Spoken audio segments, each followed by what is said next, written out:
these two people. One is the Rambam. Rabbi stands for Rabbi Moshe ben Maimon. Rabbi Moses, the son of Maimon. Maimon, by the way, is a Spanish name. It's not a Hebrew name, it's a Spanish name. His father, as you see, just to give some basic biography, but he was born 1135 in Cordoba, Spain, on the 14th of Nisan. It's unusual to know when someone's born. Usually, in our great people, we only know when they died. We don't know when they were born. Why is that? The reason is fairly obvious. When he was born, he wasn't Maimonides. He was a kid. Like who knows? No one, history doesn't record the birthday of the kid. He's another kid. He's slobbering. He's crying. He's a kid. No one knows. Look at him and say, he's the Rambam. I mean, maybe his parents look at him and say something Maimonides, right? But no. So unusually enough, Maimonides' birth was recorded. So I don't know why that is, but it was, and it's 1135. Huh? Because it was Passover. Maybe because it was a special time. It was the eve of Passover, 14th of Nisan, so his mother probably was significant, because instead of being able to prepare for the Seder and finish the final things in cleaning and etc., she's giving birth, right?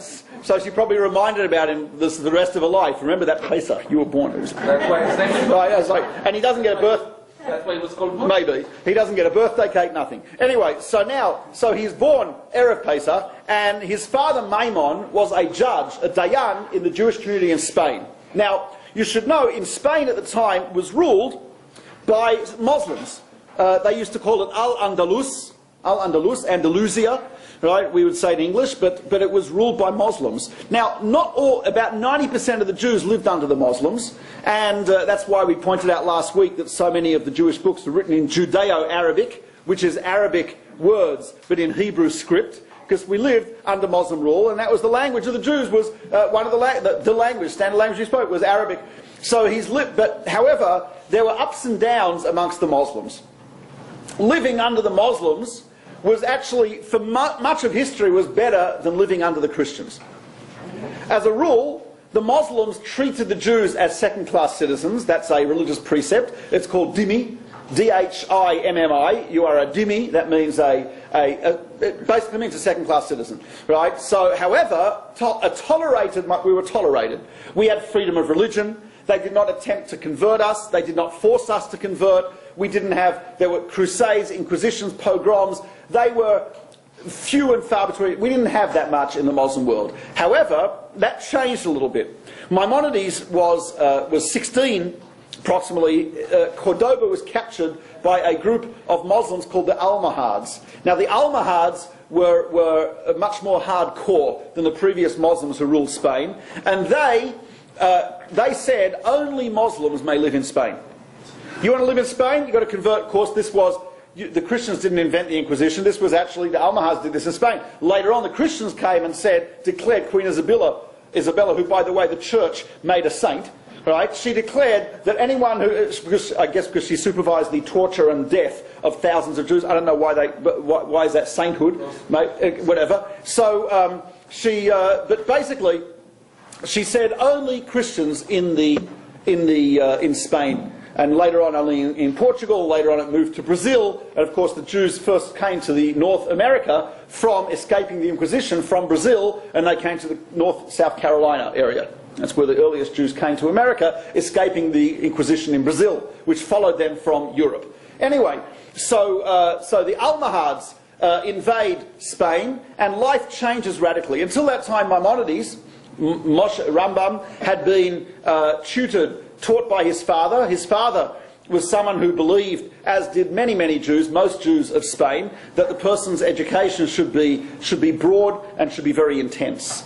And he was tutored by his father. His father was a great Torah scholar, and he taught him Torah, but he also taught him mathematics, science, chemistry, biology, to the best of his knowledge at that time. And he had a very, very broad and intense education, primarily under his father. Together with his brother David, who he was very close with, they were homeschooled. And now until the age of 16, at the age of 16, they had the choice of conversion or death. And so what they did is they went into hiding in Spain. And his family, Maimonides, his brothers, his father, they wandered in Spain for a number of years, living in hiding. Living in hiding. They lived in caves, they lived in fields, they wandered around so they would not have to convert to Islam. Eventually, they made their way to Morocco. They moved to Morocco. Unfortunately, Morocco had a more liberal Islamic regime. And then in Morocco, the Almohads followed. So there was a religious revival in Morocco, and again, they were persecuted in Morocco. And according to some reports, they lived on the surface as Muslims and underneath as Jews. In other words, very much like the conversos in Spain, people call them Marranos, but who basically lived on the surface as Christians. Now, it was less problematic to live as a Muslim. Halachic, from the point of view of Jewish law, Maimonides discusses this extensively. Maimonides wrote one of his most famous letters, was a letter to the Jews of Yemen. The Jews of Yemen suffered a terrible, terrible persecution by the Muslims, and there were all types of issues. Should they die rather than convert to Islam? Should they die rather than enter a mosque? What should they do? There are many rabbis who said they should die rather than transgress. Maimonides disagreed with that. He said, if you are talking about something which is not pure monotheism, like Christianity, who believes in the incarnation, as Bishop Athanasius calls it, the incarnatia, the idea that God came into a human body, that's idolatry. Jew must die rather than acknowledge that. If you believe in the Trinity, it's idolatry. That's a tainted monotheism. Jew must die rather than agree to that. But Islam is mistaken. Muhammad was not a prophet. He did not fly overnight to Jerusalem on a horse. Right? It is not true. However, it's not idolatry. Muslims believe in one God. They pure, unadulterated monotheism. Entering into a mosque is not a prohibition. How do I know? I've davened in a mosque before. Anyone? I'm sure some of you may have. Anyone prayed in a mosque before? Come on, admit it, admit it. The Western Wall. Not the Western Wall, it's not a mosque. In Hebron, if you've been to the grave, the tomb of the patriarchs and matriarchs, Abraham, Yitzhak, Yaakov, Sarah, Rivka, Leah, right? They're buried in Hebron, and the Muslims, right, they converted that whole area into a mosque. We pray in there, right? Because a mosque is not idolatrous. So therefore, when Maimonides wrote this, a tremendously encouraging letter to the Yemenite Jews, he actually, from the time of that letter, the Yemenite Jews became absolute, complete devotees of Maimonides. They ignored every other halachic legal authority except for Maimonides to this very day. There are Yemenite Jews who will not look at the code of Jewish law. They'll just Maimonides. That's it, and that's legitimate. That's okay, right? And they became, because he saved their lives literally, because he told them you don't have to die rather than he saved their lives literally. He saved their lives psychologically, because people who had converted to Islam under the threat in Yemen, there were members of the Jewish community who did not want to accept them back. Maimonides said, oh no. He says, you accept them back, because once you're a Jew, you're always a Jew. Even if a person transgressed terrible stuff, they are still Jewish. Even if a person became an apostate deliberately, and they want to return, they're still Jewish. And he says, how much more so? These people did it out of fear. These people only did it openly. These people secretly still believed in Judaism, and you want to reject them? And he also gives encouragement to the Yemenite Jews. He says all of these type of trials and tribulations were predicted by the Torah. We were told that we'd be persecuted by the sword and the tongue. Meaning, the sword meaning by violence, and the tongue means by attempts to missionize, to convert us. He says, right, or to condemn us in the United Nations. Right? Either way, we're persecuted by both. He says, these have been predicted. We'll outlive them. Do not worry. Right? And his beautiful, beautiful letter to the Jews of Yemen really was so full of love and wisdom and clarity and hope that it literally saved the Jews of Yemen in many ways. But Maimonides, when he wrote this letter, much later in his life, when he was much older, he was not writing without experience here. It wasn't just a matter of his knowing the law. He lived through this. He lived through the persecution of the Almohads in Spain. Can you imagine you're a 16-year-old kid, 16, everything's going normally, you have a nice house, you study, right, you've got you play with your brother, and then suddenly the regime says, you have got to change your religion. You've got to throw out your tefillin, you've got to stop doing, that's it. right? I mean, I'm sure we can relate. This happened to Jews many times in history. Everything seems to be going okay, and then boom, Kristallnacht, right? Boom, right? Expulsion from Spain, expulsion from England, expulsion from etc., etc. This was the type of thing that unfortunately Jews have experienced. Interesting, I'm just reading the book The Prime Ministers. Anyone read that? It's a phenomenal book. It's a book about the Israeli written by one of the advisors, an advisor to, I think, 5 prime ministers of Israel, right? From both Labour and Likud, etc. And a religious Jew. Fascinating book. It's called The Prime Ministers. It's one of the best books I've ever read about Israeli history. Unbelievable, insider's look. So he writes about Menachem Begin. When he became prime minister, he had a Bible study group in the office every one night of the week. Ben Gurion did this. It was stopped by other prime ministers, but Menachem Begin reinstated it. And it describes how he's sitting there with a group of scholars. There's one rabbi. There's Nechama Leibovitz. She was a professor at Hebrew University, one of the most brilliant Bible scholars of our time. There was a secular Israeli archaeologist. There was this incredibly interesting, diverse group. And they're studying the verse, Am levadad yishkon ubagoyim lo yitchashav. We are described in the Torah as a nation that dwells alone and not counted amongst the nations. And Menachem Begin was saying, is this not a fact? Right? We are the only nation in the world who cannot sit in the UN Security Council, because we're not a member of any regional group. Asia doesn't want us. The Arabs don't want us. So we don't. It's like we're not in a group. Where are we? You ask, what regional group is Israel in? You ask the United, what regional group is Israel in? They'll say, we aren't. Israel's not in a regional group. Where is Israel? On Mars? But what, was no regional? It's not in Asia, it's not in the Middle East. It's not in the Middle East because the Arabs, who we're supposed to negotiate with, refuse to acknowledge our existence in the region. Forget our existence with these borders. Forget anything else. We don't even exist in the region. It's not even on the maps. It's like unbelievable. So that's what I'm talking about. Everyone gave a different explanation. It's fascinating. So we've experienced this before. Maimonides went through it. So they're in Morocco. And in Morocco, Maimonides, they lived there for a number of years. And then they decided to move to Israel in 1165. On the way to Israel, Maimonides, beautiful letter, Maimonides describes that, by the way, in the Cairo Gniza that we discussed last week, a number of this is where a number of the letters I'm quoting from were actually found in the Cairo Gniza that we talked about. Right? So in one letter, Maimonides describes how they're on the way to Israel and there was a terrible storm. And they thought the ship was going to sink. He says during this time he goes down into the hold and he is alone in his room, praying and meditating in his room.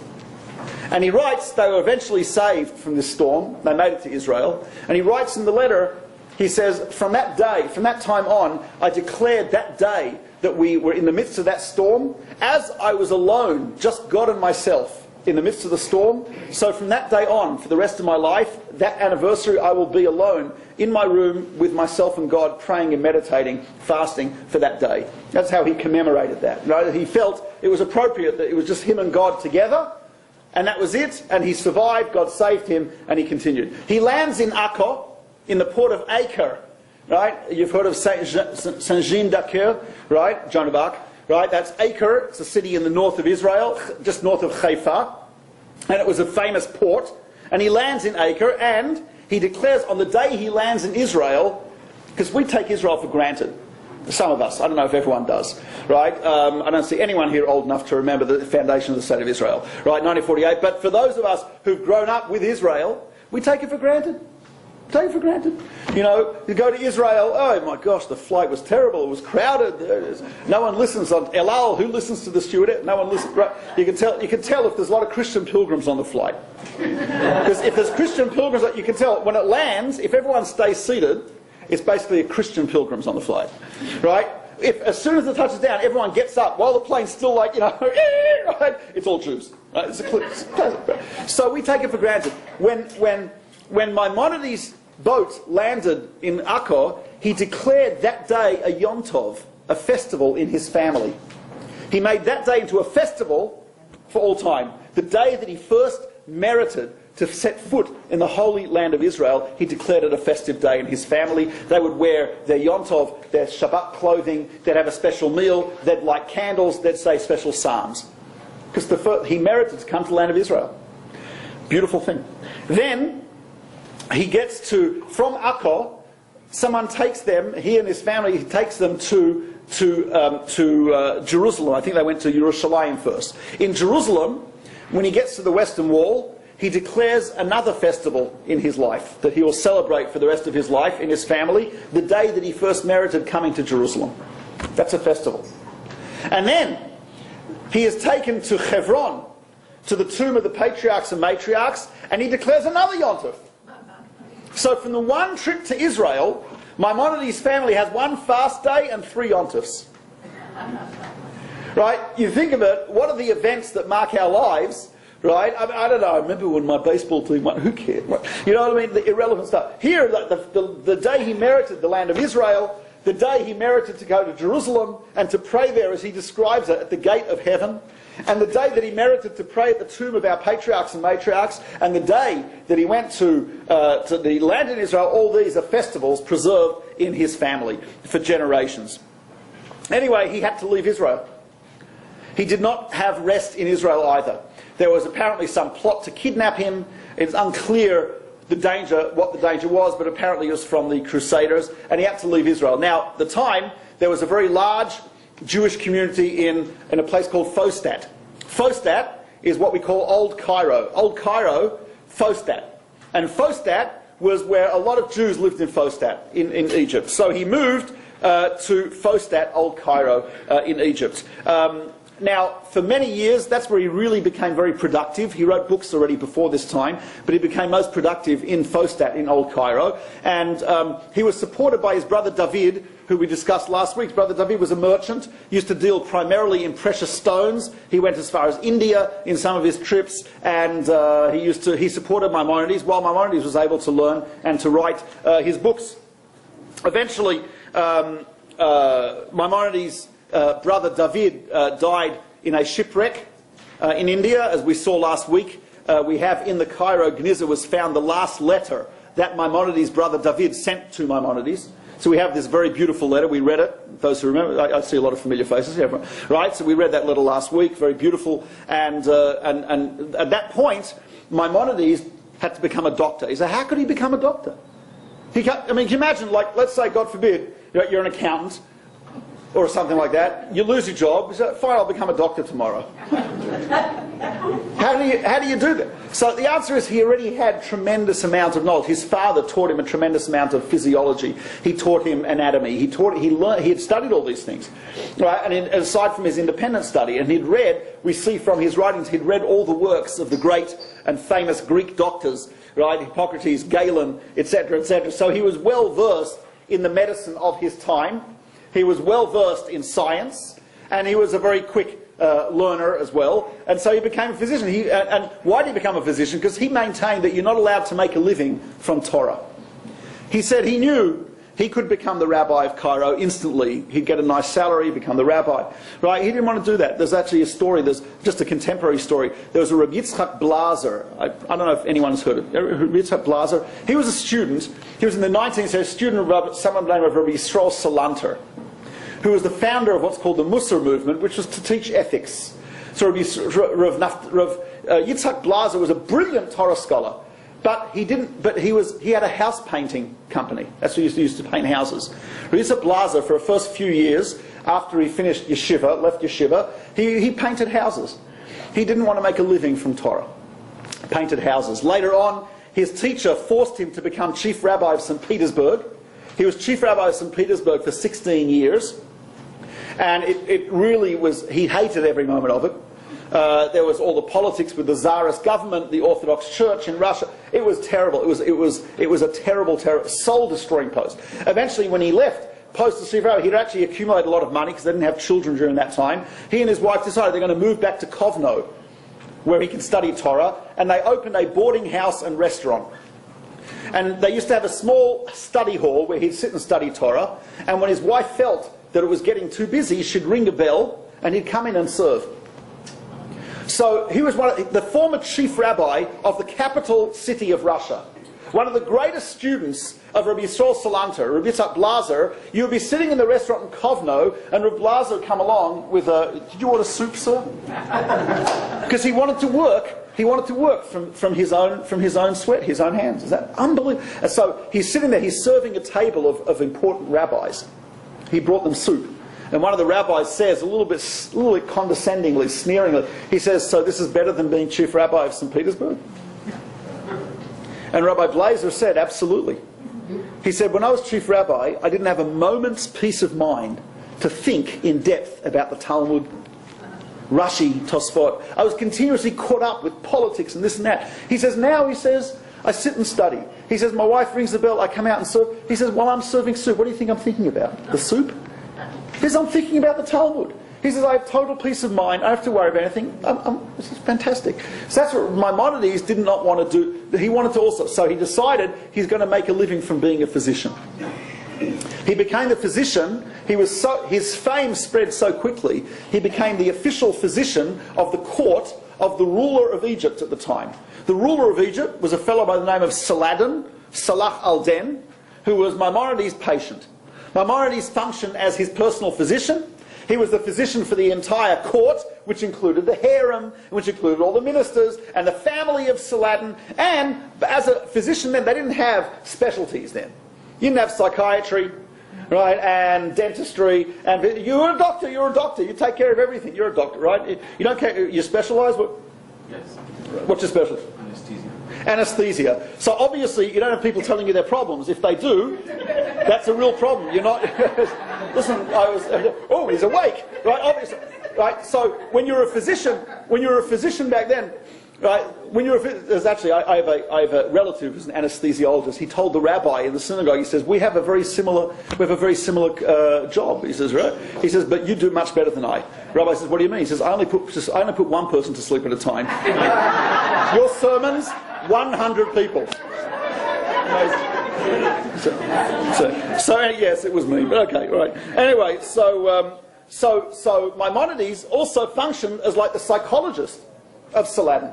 You know what I mean? He would help him deal with his emotional issues, his mental problems, etc. He had his children. He had a son who was obviously, his son had some type of sexually transmitted disease. Maimonides helped him out. He counselled him. He wrote a whole treatise on safe practices. Right? He wrote a whole treatise on this type of stuff, on sexuality, etc., for the benefit of Saladin, who also had a harem, by the way. So, right? So anyway, he wrote a tremendous amount of stuff about this, and he was a very popular doctor. Maimonides writes, there's a fascinating insight into what his day was like.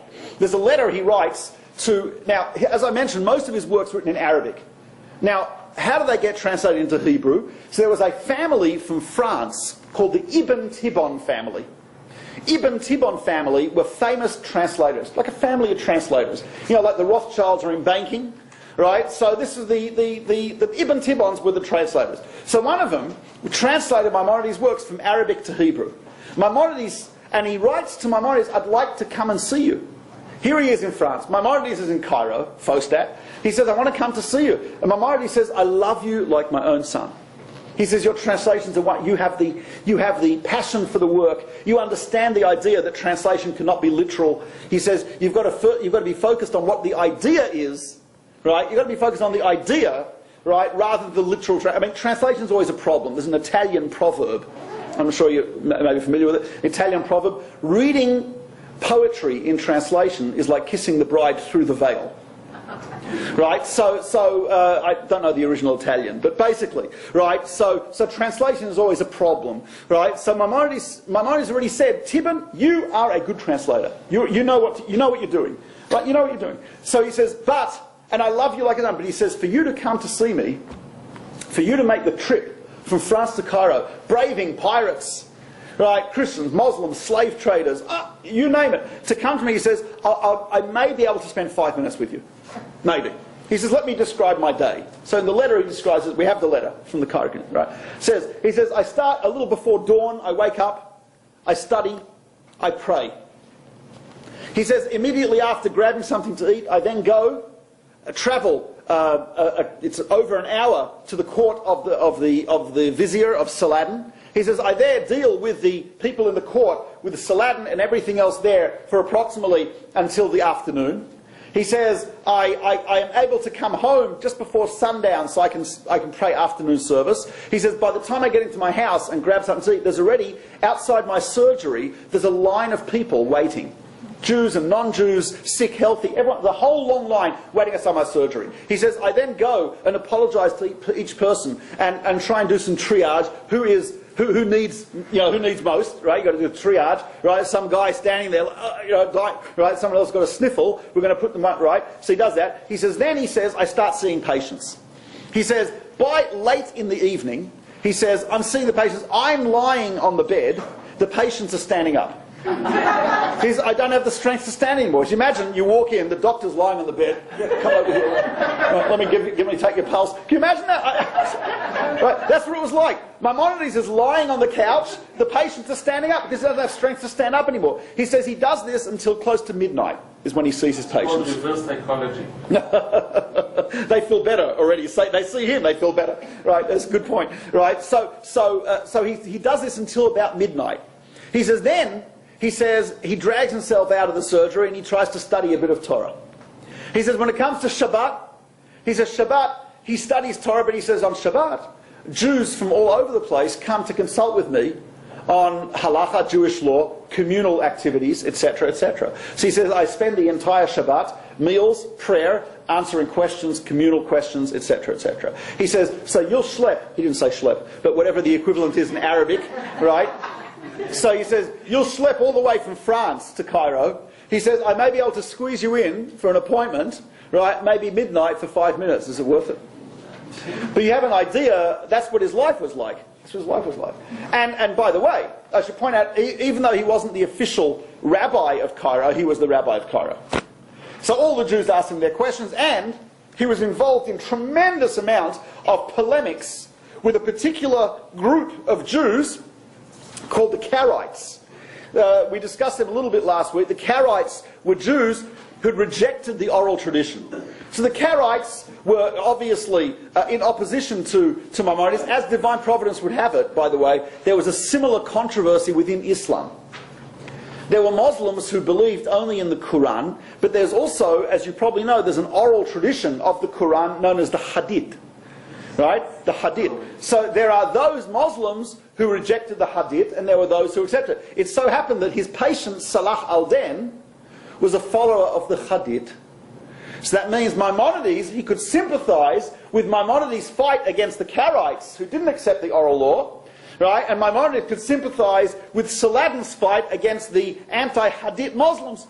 Right, so they got along very well in many ways. Right, it is rumoured that one of the first things when Saladin conquered Jerusalem from the Crusaders, one of the first things he did was he let the Jews back in Jerusalem because the Christians forbade us from entering Jerusalem. They said because we rejected Jesus, we are condemned never to be in Jerusalem again, as Augustine and St. John Chrysostom and others said, and therefore we are destined to be on the outside carrying the books for those who belong inside, i.e. the Christians, followers of Jesus. So they threw us out of Jerusalem. Those Jews who were in Jerusalem, they killed, and they didn't allow any Jews to come into Jerusalem. The Muslims, under Salah al-Din, I don't know if this was in the movie, but nevertheless, in the book it is there. He led us into Jerusalem. Could be that was on the advice of his physician.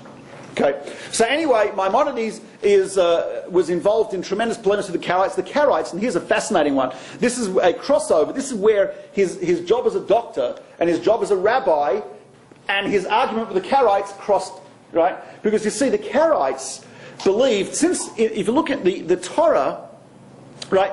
It doesn't actually, it's not explicit in the Torah. The Torah says if you injure someone, what do you have to do? An eye for an eye. No. Well, no, that's only accident.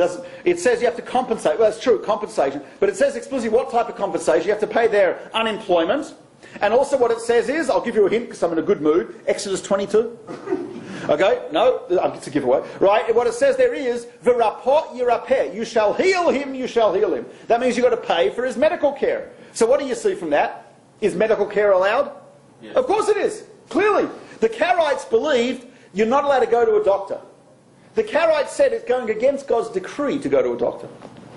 The Karaites, and by the way, there are groups of people to this day who still believe that. There are certain groups, who is it? The Christian Scientists, right? They're against that, right? There's a certain trend, certain religions. No, they say, God has smitten. Who are you to heal? Right? You cannot do that. Maimonides argues against it tremendously. So one of the things he found was that the community in Cairo were very negligent about hygiene and health and etc. And he was because of the influence of the Karaites. So as a rabbi, he felt it was a religious obligation. Cleanliness, hygiene, health. As a Jew who believes in the oral tradition, he said it's an obligation to involve yourself in effort in this world. And of course, as a physician, he felt people are dying. His daughter actually died as a result of a plague, which is believed to be a result of these unhygienic conditions. And so he made it his business to clean up the place, which he did. Right? He made it his business to get rid of the Karaites, which he did. He argued them almost out of existence. Right? In other words, he was involved in polemics with them, and he managed to decrease the Karaite influence in Cairo to almost negligible. Sorry. So that was Maimonides with the Karaites and in Cairo. But interestingly enough, even though he maintained a major opposition to the Karaites, however, he writes, he says, however, a child of the Karaites, someone who's been brought up in their ways, he says you can't blame such a person. Such a person is like a child who was taken captive by idolaters and raised as an Jewish child taken captive by gypsies. He's raised in the, I guess they're Catholics, Romano Church. Roma Church, right? I'm sure the religion is probably closest to Catholicism, I'm guessing, right? I don't know any gypsies whatsoever. Never met a gypsy in my entire life. Anyway, they're not big in Australia, right? Or Israel for that matter. But anyway, if he's raised, so this guy finds out he's Jewish. He finds out he's Jewish. What do? Right? Maimonides says we bring him close. We don't treat him as an opponent. We don't treat him as distant. We bring him close with cables of love, right? Because this person, and this is one of the central ideas, Maimonides, he writes about this extensively, as I said, to the Jews of Yemen. He finds out he's Jewish. I'll just tell you just a slightly off topic, but similar. There was the Aliyah Shaliach, this is the Israeli government representative in Melbourne, Australia, who helps people make Aliyah, go to Israel. This classic Australian Gentile walks into his office, and he says, "G'day, mate, I want to make Aliyah." And the Aliyah says, he says, "Are you Jewish, sir?" He says "I'm a Schneerson." Now, do you know Schneerson is the family name of?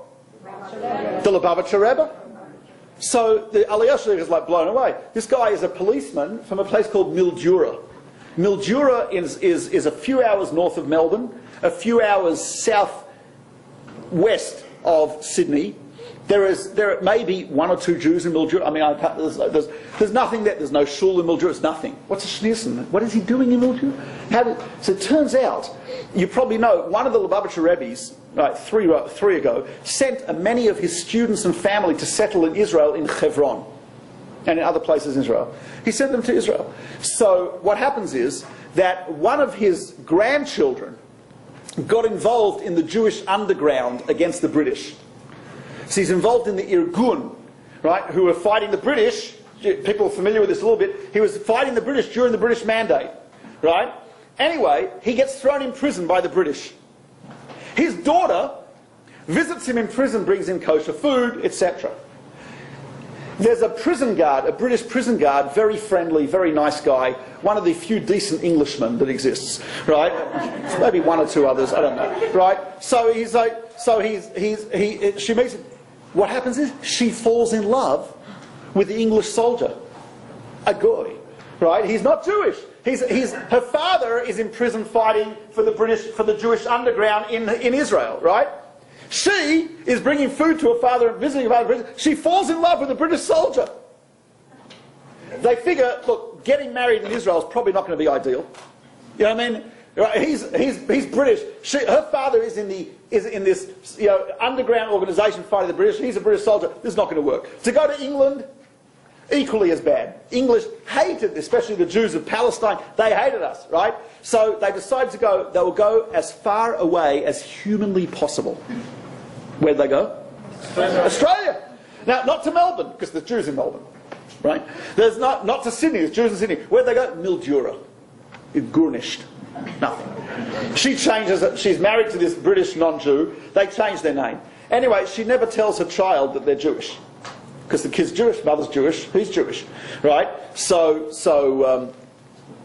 when she's dying, she's 90-something, she calls her son over and she says, "Come here."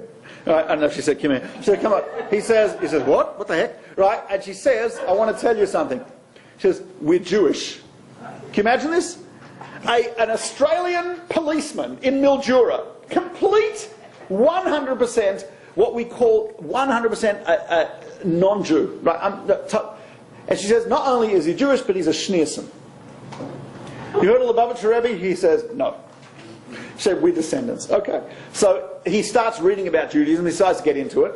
He makes Aliyah. Unbelievable. He moved to Israel.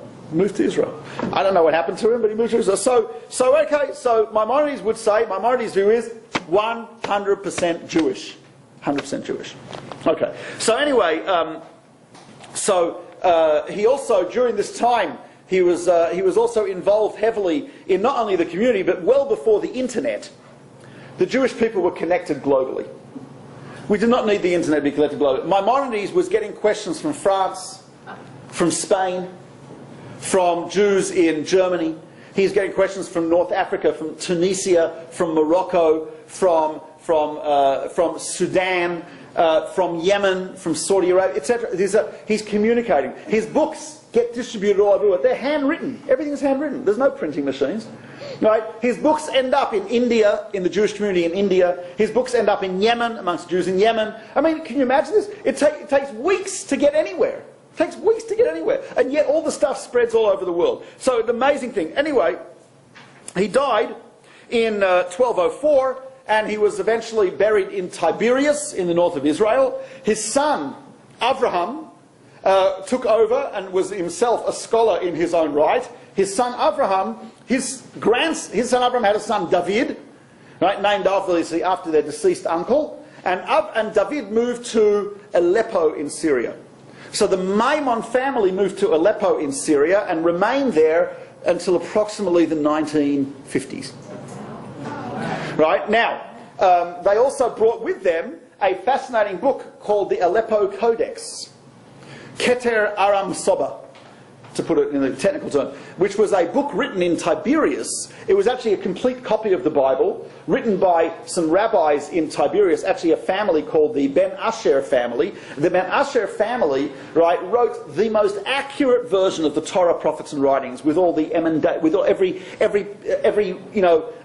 different reading and every vowel and every musical note, and they put so much care into it. This ended up in Jerusalem, in the care of a Karaite family. It was, many Jews were allowed to see it. Eventually it was sold by the Karaites to a family in Cairo. It ended up in Fostat, and Maimonides saw it. And he writes about this codex in one of his letters, in his book Mishneh Torah. He writes that this is the most accurate Bible I've ever seen.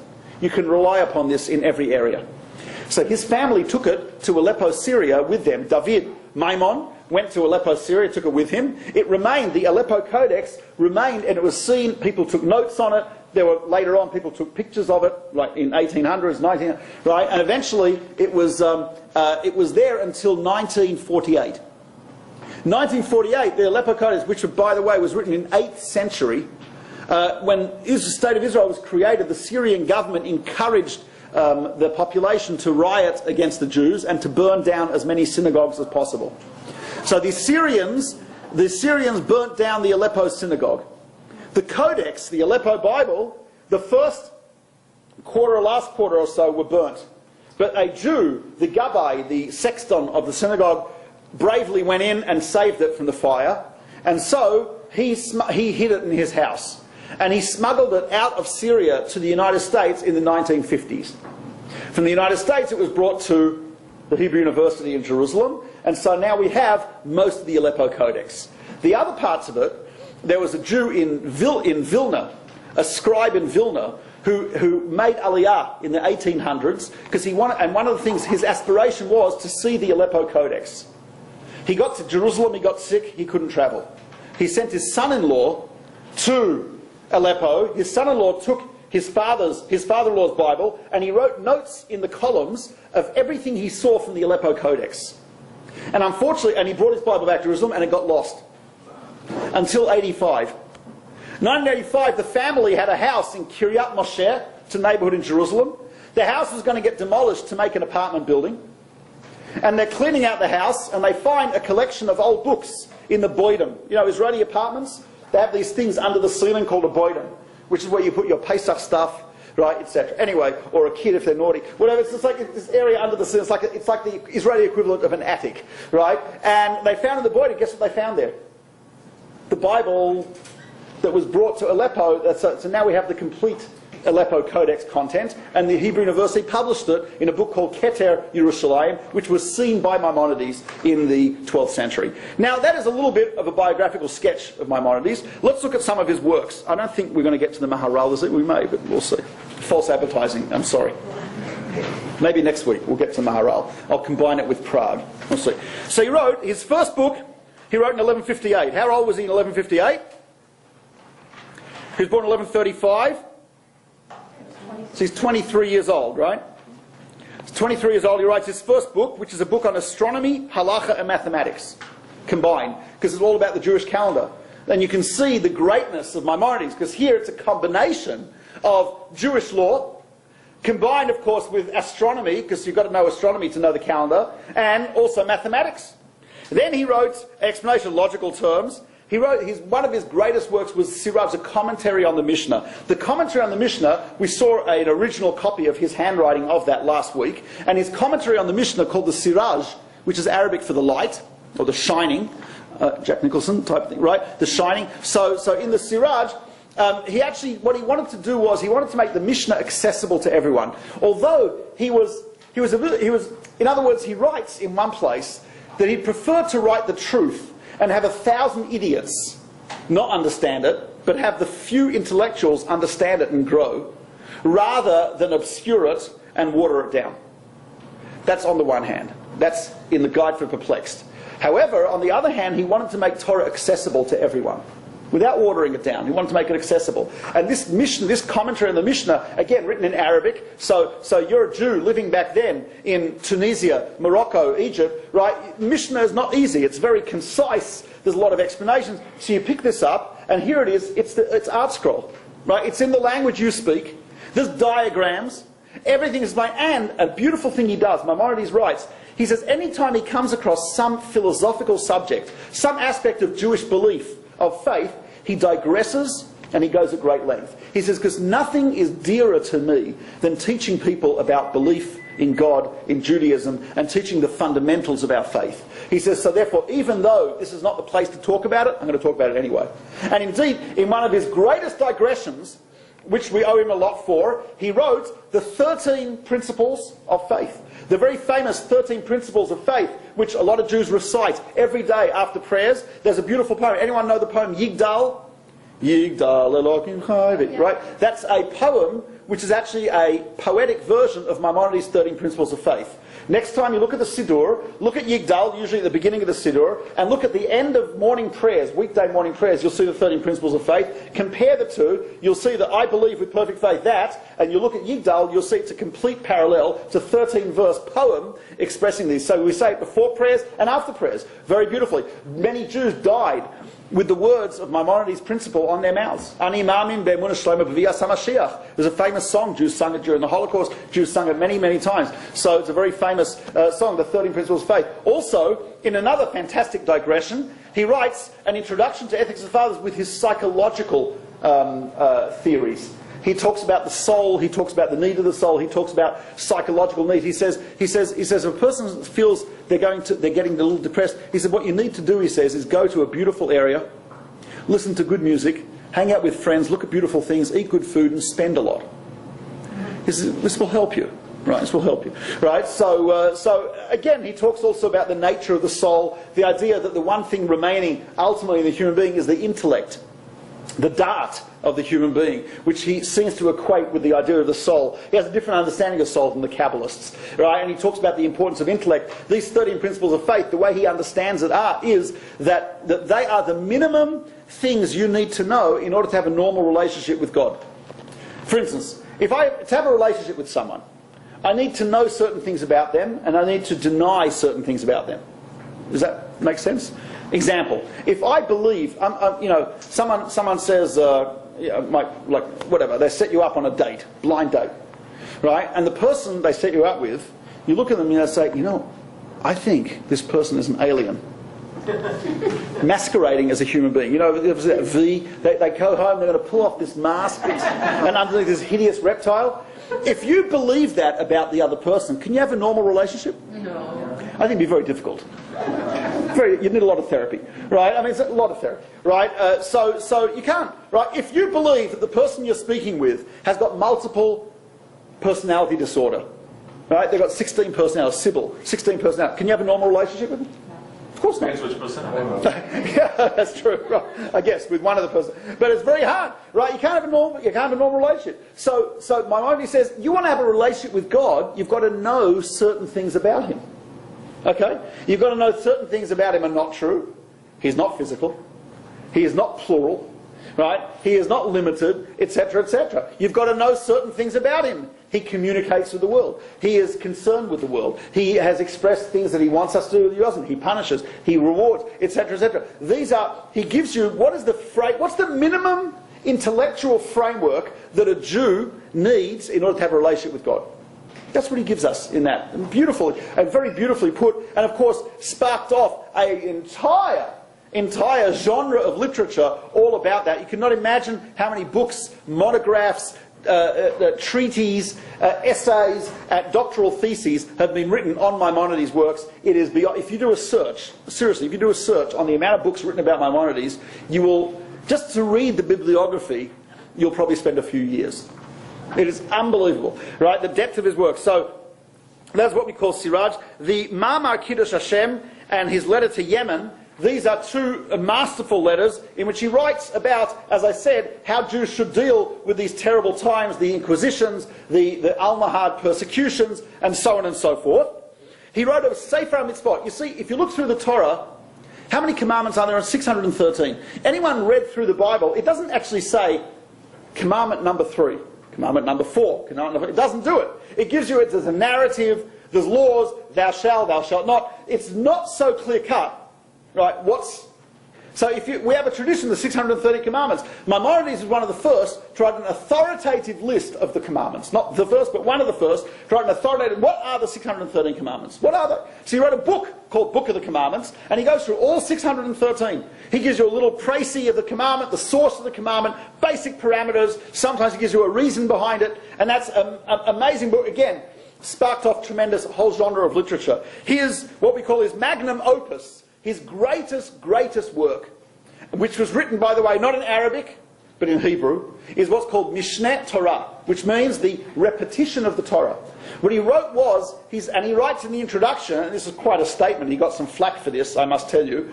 He wrote in the introduction, to be a good Jew, from now on, all you need are 2 books. You need the Torah itself, and you need Gateway to Jews, Freudian slip, and you need the Mishneh Torah. You need the Mishneh Torah. If you have the Mishneh Torah, and you have the Chumash, you can be a good Jew. And you know what? I don't think he was exaggerating. Because you see, you want to know what to do. You look at the Mishneh Torah is the sum total of all of Jewish law. Everything. He's got laws in there about combat morality. At his time, there was no Jewish army. At his time, no one even thought that there would ever be a Jewish army. You believe in the Messianic times. Who knows? No one, Jewish army, and yet he's got laws of combat morality. He's got the laws of the Jewish monarch. He'd been exiled 3 times, from Spain to Morocco, from Morocco to Israel, Israel to Egypt. Right? He's living under the boot of a friendly dictator, but a dictator, the Sultan, the Saladin, and he's talking about the laws of Jewish monarchy. He's got the laws of the Jewish court system, the Sanhedrin, capital punishment. He's got the laws of business, torts, damages, etc. He's got contract law, he's got marriage law, he's got the laws of idolatry, he's got philosophy, laws of repentance. There is nothing that is not covered in Maimonides' writings. Nothing. Right? That's in the Mishnah Torah. That's in the laws. I mean, aside from the Mishnah Torah, he's got books about diet, correct diet. I have a close friend who's a physician, Dr. Tats, Akiva Tats. He's spoken here before. You may have heard him speak. Very famous speaker, Rabbi.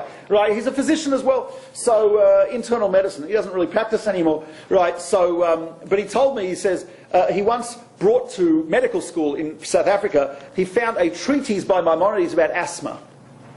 And he brought it to his one of his professors who was teaching about, he was a respiratory specialist, talking about asthma. The guy read it. He said to my friend, he says, this treatise is totally up to date with everything we know about asthma today.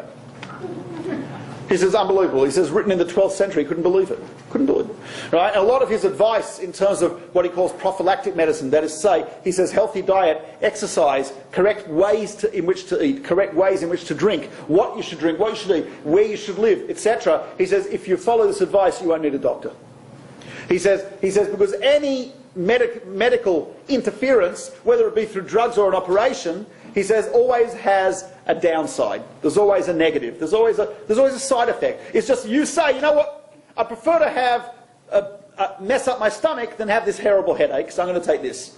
Or you might say, you know what, I prefer to have a headache and have decent digestion, so I'm going to take this. Or I prefer to, it's always a type. He says, however, he says the best medication, he says, is healthy diet, healthy living, healthy practices, psychology. He says in the Guide for the Perplexed, he writes, he says more than 50% of human suffering is self-inflicted. He says, you know what, it's a result of lifestyle choices, is what he writes. He says, because we pursue more than what we need. When we pursue more than what we need, we put ourselves under financial pressure that pushes us into illegal things. We put ourselves under social pressure that creates problems between myself and other people. It makes me jealous of other people. I'm always wanting to get ahead, etc. He said it creates social problems, psychological problems, medical problems. He says a stressful life also creates medical problems. He says, you think about it, he says so many of our illnesses, so many of our diseases, so many of our psychological, social problems, legal problems, etc., you know what they come from?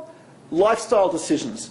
Not to be content, to always pursue more than what I need, and so on and so forth. It's an amazing thing to write. And you don't need to, you look at the newspaper, and you see the truth of what Maimonides says. Open up the newspaper any day, listen to the radio any day, you'll see the truth of Maimonides. Look at through history, it's amazing. He has amazing insights into many things. Anyway, so that's the Mishnah Torah.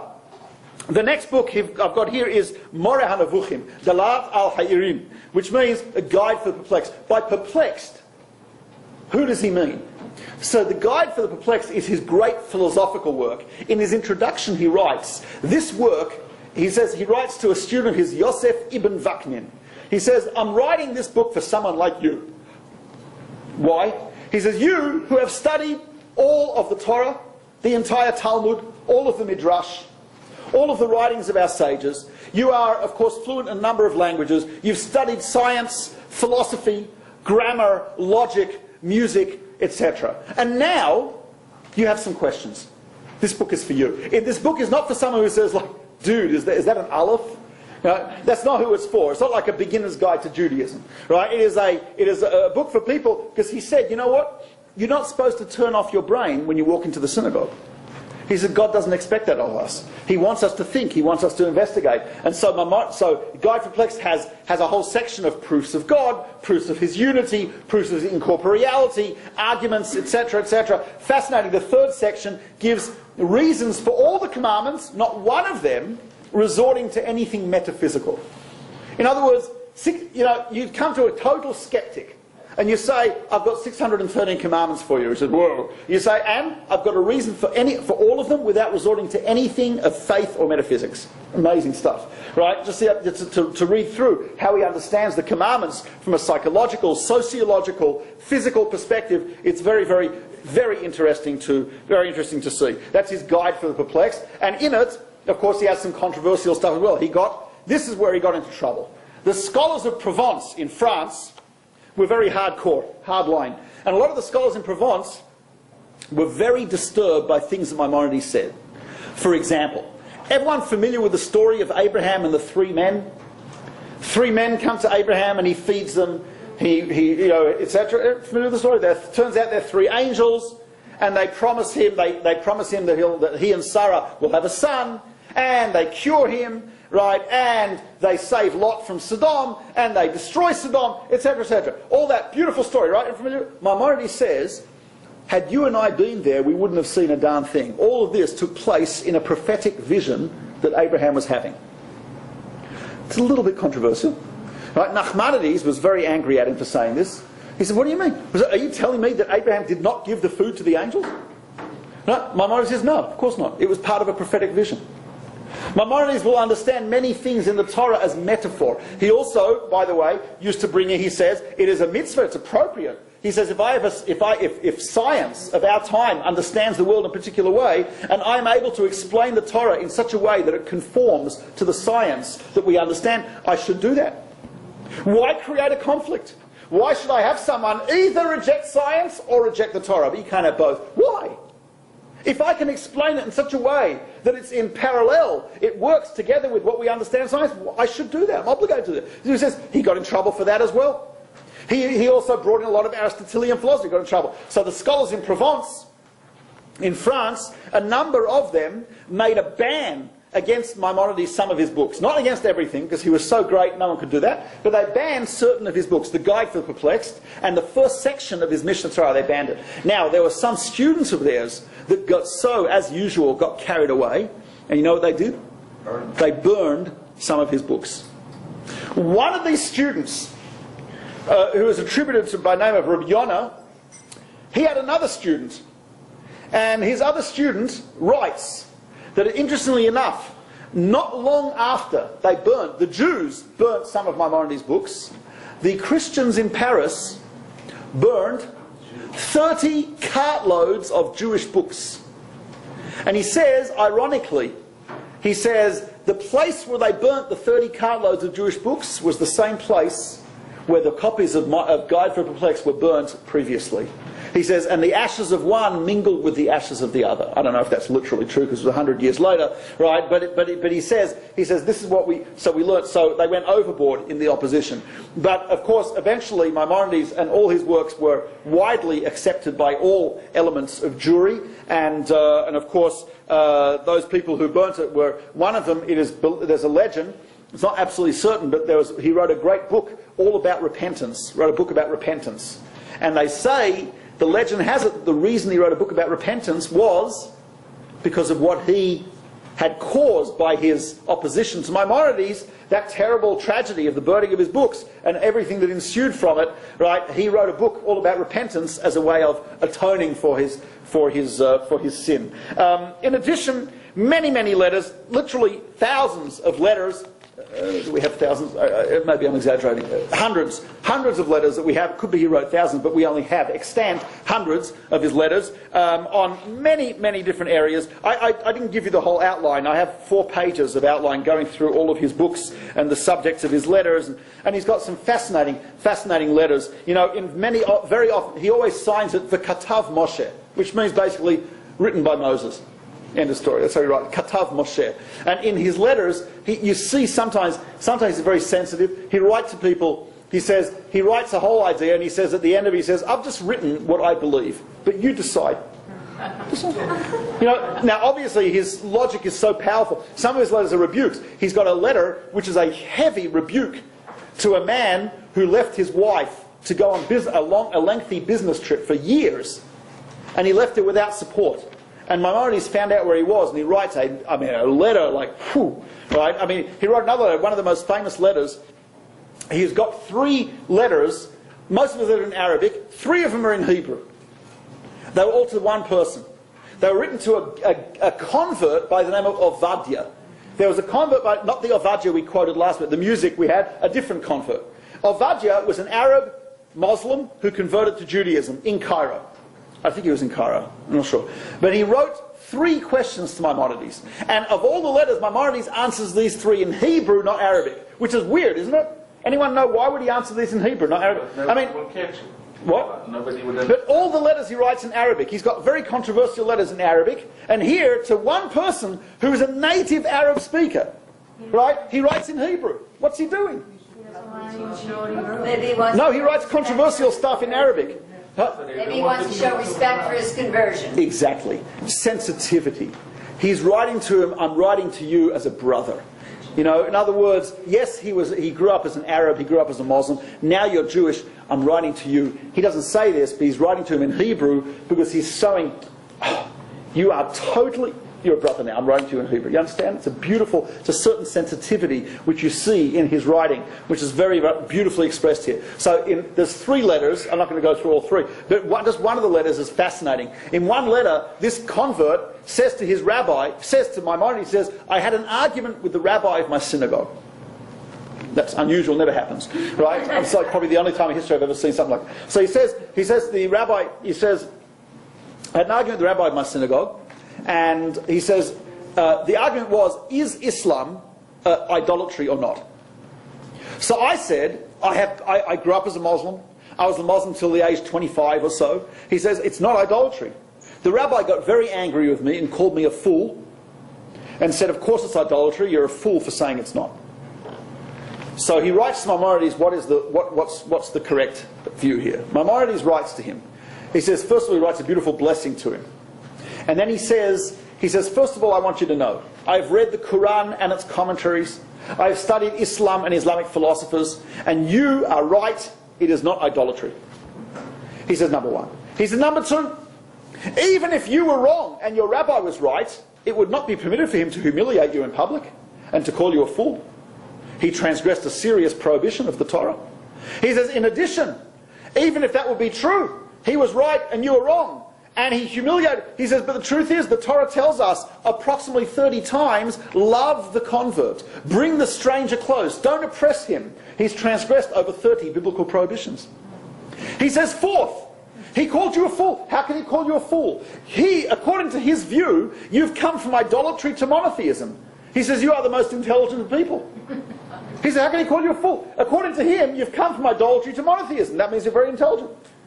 He says, and fifth and finally, the Talmud says, one who loses his temper should be in your eyes as though he has worshipped idols. He says, so not only the Muslims not idolaters, but your rabbi is. Not one to mince words. This is what he writes. Not the type of thing the rabbi would have put up on his wall in his study. Look, I got a letter from Maimonides. He says, I'm an idolater. Right? But I mean, that's what he writes. He has another letter from Ovad, and he has another letter, just fascinating, about... he was not scared of giving the ruling when he needed to give a ruling. Right? The Jews, there was a false prophet, a false messiah. We've had many false messiahs throughout our history. Right? We've had, you know, I mean, I'm sure everyone's heard of Shabtai Tzvi. He is the most infamous. But we've had about 30. And many of them had a lot of followers. Right? I'm reading a book now. It's called Mashichei HaSheker Umidnagdehem. False messiahs and their opponents. The book is about that thick. So literally fine print, about 1,000 pages, like just going through. It's horrifying. I'm reading another book about Shabtai Tzvi by Gershon Sholem. That's itself 1,000. I can only read it in bed because it hurts my wrist to hold it. So I have to balance it on my chest to read it. That's the only way I can read this. So anyway, so one of these false messiahs was in Yemen. And he was causing tremendous... Because these false messiahs, what would they do? They'd announce that they're king of the Jews. Now, the local Arab, Turkish, Christian ruler would say, what do you mean you're the king? I'm the king! Right? They didn't take kindly to this type of thing, right? It wasn't like, they didn't have freedom of speech. Right? So you declared you're the king. So it created all types of problems for the Jews in Yemen. So Maimonides says, my advice to you is, get a doctor to declare him insane and have him locked up. He says, because there's no doubt in my mind that he probably is insane. And he says, and even if he's not, he's a danger to the community, so you need to lock him up. He's going to cause death and destruction. He says, if you can't lock him up, kill him. Yeah, he rules that they should kill him. Here's a guy who's in... I mean, you understand what it was like in those days. It wasn't just to get bad press in the New York Times.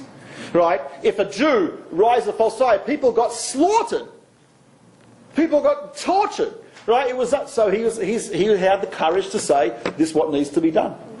He had a fascinating, many fascinating... His letters just really reveal the person and really reveal so many ideas about him. That he was sensitive to people, but he was courageous. He was able to, very incisively, and despite the opposition... Anyway, He also wrote, I should point out, we have things that we don't have of his. We don't have his commentary on the Talmud. That doesn't exist. It's gone. I mentioned last week that we do have, it hasn't yet been published, we have notes that his students took during his Talmud classes in Cairo. That exists in Cambridge University today. It is being worked on as we speak. Right? Actually, maybe not. 7 hours ahead. Okay, not. But whatever, it's being worked on in England, and we have the notes. And finally, he wrote medical works. Quite a few. I mentioned the work on asthma. He's got works on health. He recommends, by the way, sport. He recommends not just exercise. He says exercise is boring. You've got to do something which is fun, so that you'll actually get into it. Right? I don't think he would have approved of treadmills.